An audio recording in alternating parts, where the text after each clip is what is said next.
So welcome dear learners. Now let us see the very first topic of marketing, that is functions of marketing, that makes it such a bigger concept. Under the functions you can remember them clearly as IP, DSP, BSP, PPTW. Again with the help of short story, there are 12 functions in total as you can see students, and one short story to help you remember all of them is IP, DSP, IP one of the subjects of 11th and 12th, DSP Deputy Superintendent of Police, that way it can be learned, and BSP is Business Studies paper which you are preparing through a PPT work. So this way you can remember these are, you must remember them in a sequence because it's a function and it has to go step by step. So IP, DSP, BSP, PPT, W. So let us see what it has to say.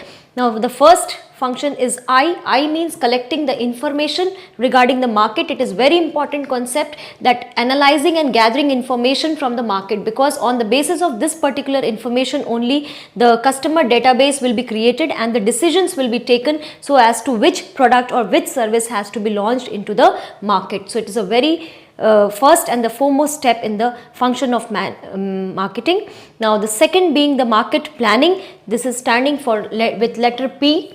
P represents planning, where planning, as you know students, is the first and foremost function of any kind of management. So similarly the marketer develops the appropriate plans under this concept so as to achieve the organizational objectives, keeping in mind the levels they have to achieve in a given product line. They formulate the various plans for the product. The third being DSP. So the third acronym is D, where you can remember it as product designing and development. This is the major segment, that the offering that the customer has to be provided with by the business, and therefore it relates all decisions relating to the product designing and its development. It's the product contributes to the attractive customer target, so the design and everything must be very attractive so as to attract the customers towards its various qualities and performance. Then S represents your standardization, and with this also comes grading of the product. There are two terminologies used in this particular function students. So standardization is basically the producing the products with predetermined specifications. It's a very important word. There has to be some predetermined standards on the basis of which the products must be designed, and these standardization, it comes in standardization that the buyers must get a standards of quality as well as price as well as packaging, and some quality inspections must be done before the launch of the products. The testing and evaluations must go before the launch so that the customers get the predetermined standards. Then grading is another process in this function students, which represents the classification of products on the basis of their quality, size, or we can say some other characteristics like color. So this helps in distinguishing the product with one specification with that of the other. Then comes in line is packaging, P, and with this we also have another concept of labeling. Packaging and labeling both are very important students, so as to give a proper design to the products, and designing and development, the labels which are there placed on the product, they have to be attractive enough. So this serves two functions mainly. One is the protection to the product as well as it serves as a promotional tool. So these two words are very important from this segment in packaging and labeling. So we have covered DSP, and then now BSP. So BSP represents student, the number one B is for branding. Branding means to distinguish the product from its generic products, because products are not sold under generic names.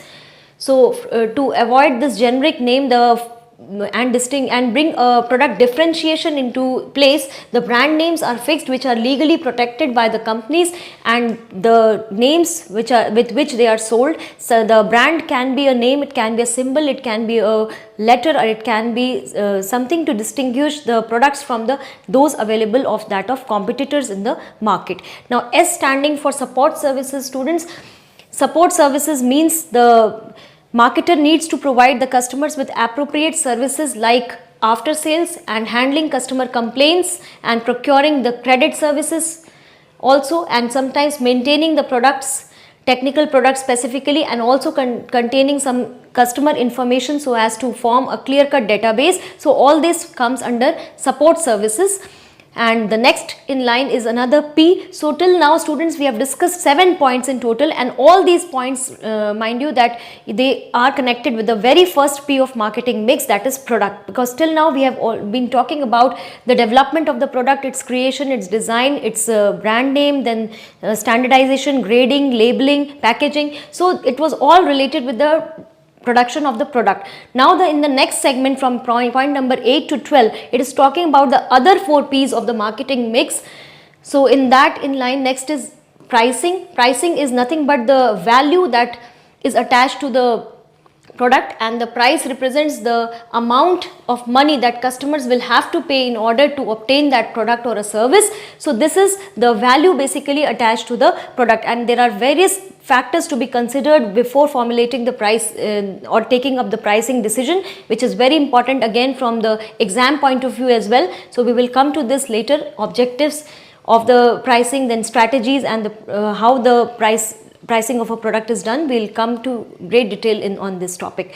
Then another P is promotion. Here promotion represents, students, the various methods that are used in order to bring that offering to the market and to popularize it amongst the customer base. So there can be various tools for that, like advertising, personal selling, publicity, and sales promotion. These are the major 4 tools talked about in this chapter. So we will come to this as well later. And next in line is another P, that is for physical distribution of the product, because distribution is very, very important. Unless and until the goods and services are taken to the point of sale, they cannot be finally sold and exchanged with the customers. So these goods and services, this is physical distribution concept, simply relates to the physical movement of the product from where it is produced to where it is required by the customers for use or for consumption. So this is one of the decisions. The another decision relating to this particular factor is regarding the channels of distribution to be used, that what kind of intermediaries will be involved, whether it will be 0 level, 1 level, 2 level, or 3 level. So there are different levels of distribution which will come back on it later. And the last 2 points, students, T and W. This T represents the transportation factor that is involved in the physical distribution of the product, because to ensure physical movement from one place to another, there has to be some use of modes of transport. It can be through seaways, it can be through airways, or it can be waterways, railways. So these are the various ways where which the physical movement can be ensured under the heading transportation.